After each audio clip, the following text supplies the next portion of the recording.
అందరికీ నమస్కారం.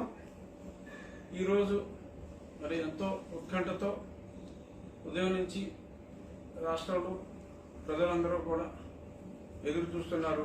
ఏంటంటే వైఎస్ జగన్మోహన్ రెడ్డి గారి బెయిల్ రద్దు పిటిషన్లో ఏం జరుగుతాయి, వాదనలు ఎలా జరుగుతాయి అనే దాని మీద గతంలో ఈరోజు ఫైనల్ అని చెప్పడం జరిగింది.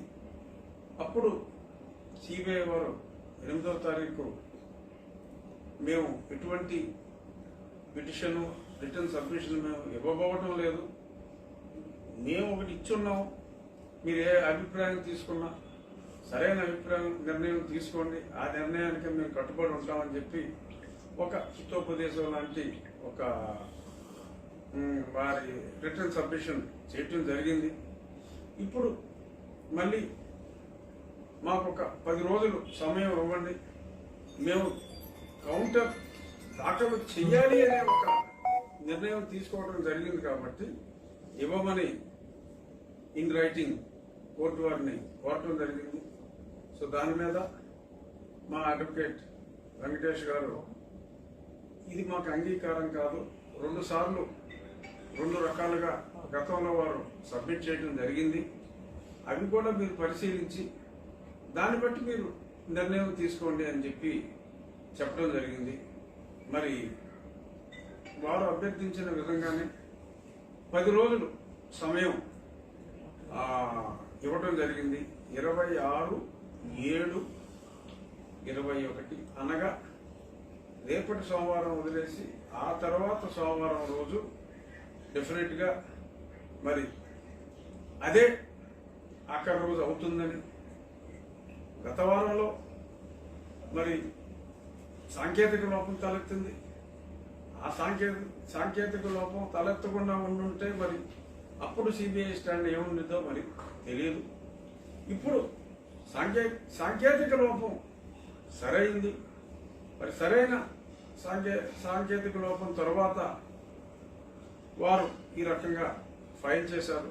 బట్ ఏదేమైనప్పటికీ కూడా డెఫినెట్గా ఇదొక మంచి పరిణామం. డెఫినెట్గా సిబిఐ వారు ఇది వేయటం అనేది ఒక చాలా మంచి పరిణామం, అందులో ఎటువంటి సందేహం లేదు. డెఫినెట్గా agency will always, I think, I am presuming, I may be too optimistic, but I am presuming, agency can never say that we are against the sanction of bail in normal parlance. And 2018లో కూడా agency ఒక retired IAS అధికారి ఒక comment చేసినప్పుడే మరి జగన్మోహన్ రెడ్డి గారు అప్పుడు ముఖ్యమంత్రిగా లేనప్పుడే మరి వారు బెయిల్ రద్దు చేయవలసిందే, ఈ రకంగా ఇలా మాట్లాడుతున్నారు, ఇన్ఫ్లుయెన్స్ చేస్తున్నారు అన్నారు. అది జస్ట్ రవ్వంత, ఇప్పుడు ఉన్నది కొండంత. రవ్వంతప్పుడే అంతగా అతిగా స్పందించిన సిబిఐ ఇప్పుడు కొండంత అయినప్పుడు స్పందించరు అన్న అనుమానం నాకు లేదు. I don't think anyone else in the state or ఎవరైతే ఈ కేసును ఫాలో అవుతున్నారో వారికి ఎటువంటి సందేహం ఉండవలసిన అవసరం లేదని అనుకుంటున్నాను. 26వ తారీఖు ఫైనల్. ఆ రోజు వారు సిబిఐ ఫైల్ చేసినా చేయకపోయినా I will go ahead as the last day and will be reserved for orders అని చెప్పి జడ్జి గారు చెప్పినట్టు మా న్యాయవాది గారు నాకు తెలియజేశారు. సో కాబట్టి ఐఎమ్ వెరీ షూర్ న్యాయం జరుగుతుందనే అనుకుంటున్నాను. 26/7/21 it is going to be a very important day in my opinion. Let us see, చూద్దాం ఏం జరుగుతుందో. ఎందుకంటే హిచ్కాక్ సినిమా కన్నా సస్పెన్స్గా ఉంది. ఒక్కొక్కసారి ఒక్కొక్క రకంగా సాంకేతిక లోపం ఆ ముందు రోజు జరగలేదు, ఆ తర్వాత రోజు జరగలేదు. ఇది కూడా వారానికి ఒక different stand, but finally it is a good stand కాబట్టి చూద్దాం. Let us wait. ఇది ముఖ్యంగా ఈరోజు జరిగిన ఈ సిబిఐ కోర్టులో జరిగిన దాని మీద ఈ వివరణ, ఎందుకంటే కేసు వేసిన వ్యక్తిగా ఎంతో మంది ప్రజలు ఆసక్తిగా చూస్తున్న సందర్భంలో మాట్లాడవలసిన బాధ్యత నాపై ఉంది కాబట్టి ఒక పిటిషనర్గా నేను చెప్తున్నాను.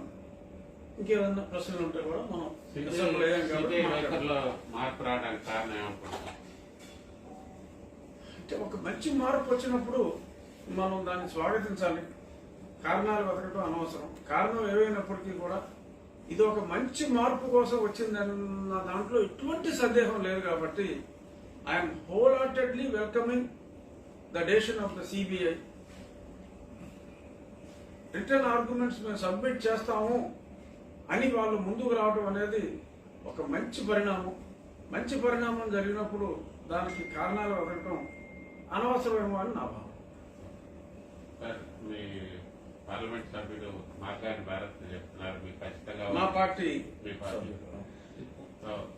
1 week లో మీకు నోటీసులు వస్తాయి స్పీకర్ ఆఫీస్ నుంచి, మిమ్మల్ని డిస్క్వాలిఫై చేయడం ఖాయమని ఆయన చెప్తున్నారు. కనకమేడలో వచ్చి మీ దగ్గర కూర్చోవడం కూడా అది కూడా పార్టీకి వ్యతిరేకం. శరద్ పవార్కి శరద్ యాదవ్ ఎట్లా అయిందో అది కూడా మీకు కూడా డిస్క్వాలిఫికేషన్ అవుతుందని గట్టిగా చెప్తున్నారు. అవును, నేను చూశాను. యాక్చువల్గా ఈ రోజు ఉదయమే నేను చూడటం జరిగింది. ఎవరో నాకు చాలా మంది పంపించారు. డెఫినెట్గా స్పీకర్ ఆఫీసులో నిర్ణయాలు మా పార్టీ నాయకులే తీసుకుంటున్నారేమో నాకు తెలియదు. ఎందుకంటే గతంలో స్తంభన విద్య నేర్చారని చెప్పి తెలిసింది మాకు. మా వారందరికీ స్తంభించే విద్యని నేర్పారని, మరి ఆ స్తంభన విద్య ఇక్కడ ప్రదర్శిస్తారని, మరి గతంలో మరి కొత్తగా నేర్చుకున్నట్టున్నారు ఈ స్తంభన విద్య.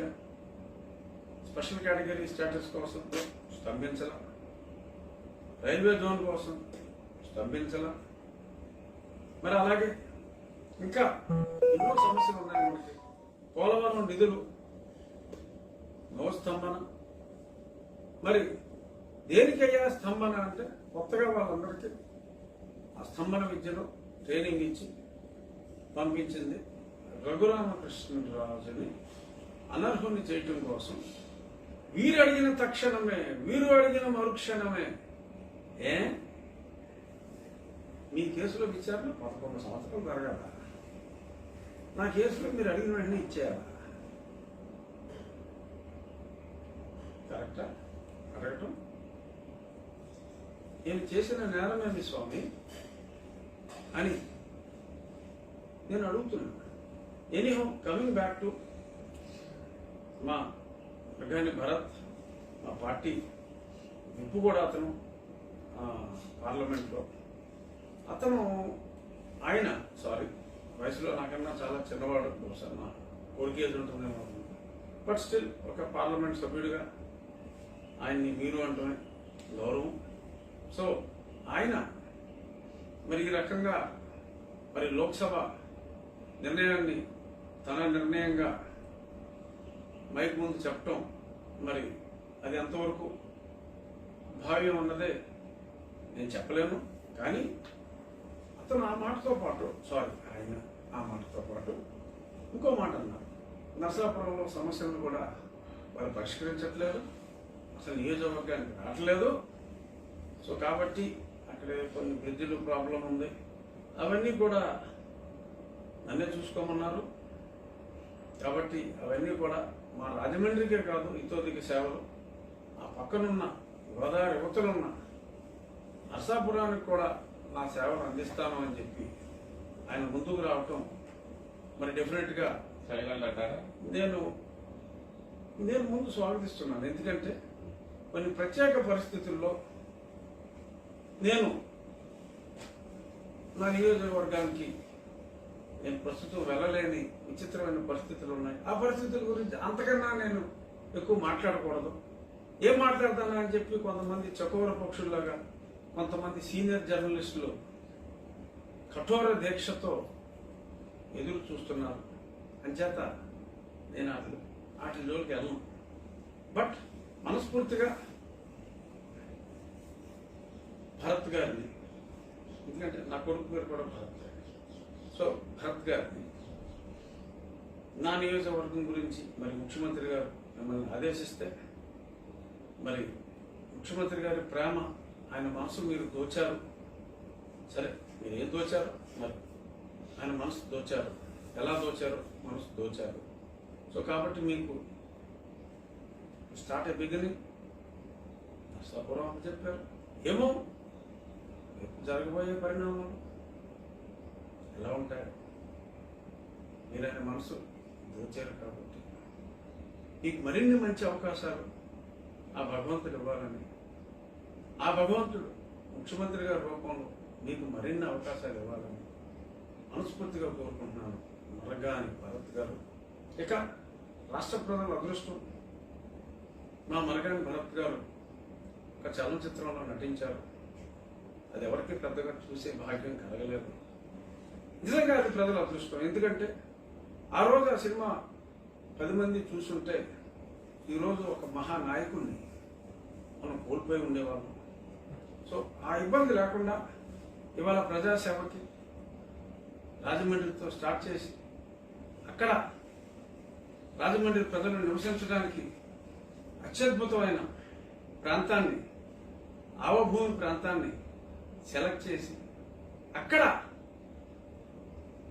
పేదల హృదయాలు దోచి, ఆ పెదప ముఖ్యమంత్రి హృదయం దోచి, మరి ఇన్ని విశిష్ట కార్యక్రమాలు ఇటు ఈ కాన్స్టిట్యున్సీ అటు ఆ కాన్స్టిట్యున్సీ అలా వారు మరింత ఆకాలని, మరి ఆ సినిమాని మీరు విజయవంతం చేయనందుకు ఈరోజు ఒక మహానాయకుడిని రాష్ట్ర ప్రజలు చూడబోతున్నందుకు మరింతగా ప్రజలను కూడా అభినందిస్తూ, ఇంత గొప్ప, ఇంత అతి తక్కువ వయసులో, నా పుత్రుడి వయసులోనే మరి ఇన్ని పార్లమెంట్ నియోజకవర్గాలు, లోక్సభ తరఫున స్టేట్మెంట్లు, శరత్ యాదవ్ గారి కేసుతో కంపారిజన్లు,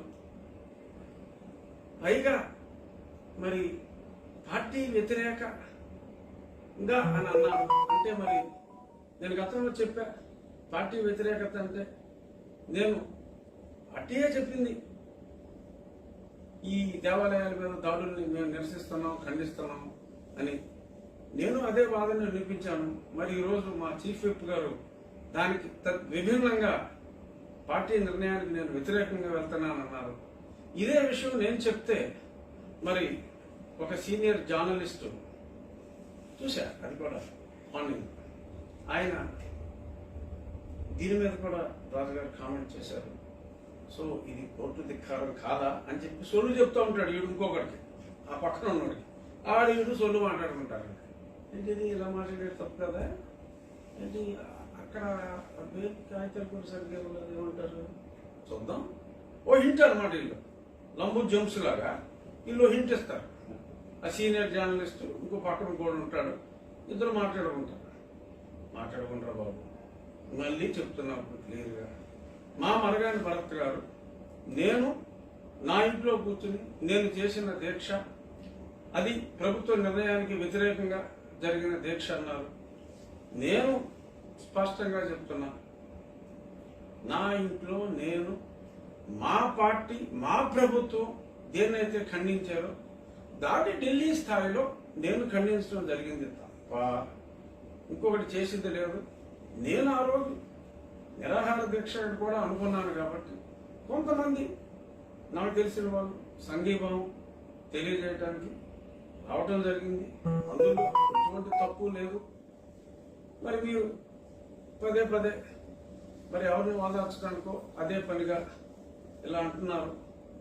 చూద్దాం, మీ కళ్ళలుగానే మిగిలిపోతాయి, మీ ఆశలు అడియాశలు అవుతాయి. నా ఆశయం ఏదైతే ఇప్పుడు నడుస్తుందో నా ఆశయం ఖచ్చితంగా నెరవేరుతుంది అనే నమ్మకం నాకుంది. నా ఆశయ కృషికి నేను పనిచేస్తాను. మీ ఆశయ కృషికి మీరందరూ కలిసి పనిచేయండి. చూద్దాం. సార్ రేపు పార్లమెంటరీ పార్టీ మీటింగ్ ఉంది ముఖ్యమంత్రి గారితో, ఎంపీలతో సమావేశం ఉంది. ఎప్పుడు? రేపు మీకేమైనా అవమానం వచ్చిందా సార్ మీ పార్టీ ఎంపీలతోనే? రాలేదమ్మా, రేపు ఉందా? రేపు ఉంది సార్. ఒక లేఖ రాస్తాను, ఎందుకంటే నేను ఇక పార్టీలోనే ఉన్నాను. నన్ను పార్టీ నుంచి బహిష్కరించడం ఇటువంటివి ఏమీ నేను చేయలేదు. నేను క్రమశిక్షణ కలిగిన పార్టీ కార్యకర్తను. నాకు పార్టీ అంటే విపరీతమైన గౌరవం, పార్టీ అధ్యక్షుడు అంటే వాళ్ళమారైన అభిమానం. సో కాబట్టి అది ఎంపీల మీటింగ్ కాబట్టి, మా పార్టీకి సంబంధించిన ఎంపీల మీటింగ్ కాబట్టి డెఫినెట్గా మరి నాకు ఆహ్వానం అంటూ వస్తే, ఇప్పుడు నేను వెళ్ళలేని పరిస్థితిలో ఉన్నాను కాబట్టి ఎక్కడికి వీడియో కాన్ఫరెన్స్లో వర్చువల్గా నాకు అవకాశం ఇవ్వమని చెప్పి నేను మా ప్రీతమ ముఖ్యమంత్రి జగన్మోహన్ రెడ్డి గారిని అడగాలని అనుకుంటున్నాను. బట్ నిజంగా ఉందా లేకపోతే నిజంగా ఉంది సార్. నిజంగా ఉందా? మరి బహుశా మరి బహుశా అది స్తంభన విద్య గురించి అయితే మరి నన్ను పిలవకపోవచ్చు. ఆ ట్రైనింగ్ వాళ్ళకే స్పెషల్ ట్రైనింగ్ ఇచ్చి పంపొచ్చు. చూద్దాం వారి స్తంభన ప్రదర్శన ఏ రేంజ్లో ఉంటుందో. మరి నా గురించేనా లేక ఇందాక మనం మాట్లాడుకున్న ఇతర అంశాల మీద కూడా వారి స్తంభన విద్యని చూపిస్తారా అనేది చూడాలి. ఏదేమైనప్పటికీ నన్ను పిలవకపోవటం అనేది నిజంగా చాలా అన్యాయం. దీనికి నేను చాలా బాధపడుతున్నాను. బట్ అంతకు మించి బాధపడటం మినహాయించి నేనేమీ చేయలేని దుస్థితిలో ఉన్నాను. సో అంచేత మళ్ళీ మీటింగ్కి రాలేదు అని చెప్పి నా మీద ఇంకొక కంప్లైంట్ 8వ వెళ్ళి మళ్ళీ ఇవ్వద్దని కోరుకుంటూ మరి చూద్దాం. ప్రస్తుతానికి సెలవు, పిలుపు వస్తుందేమో వేచి చూద్దాం.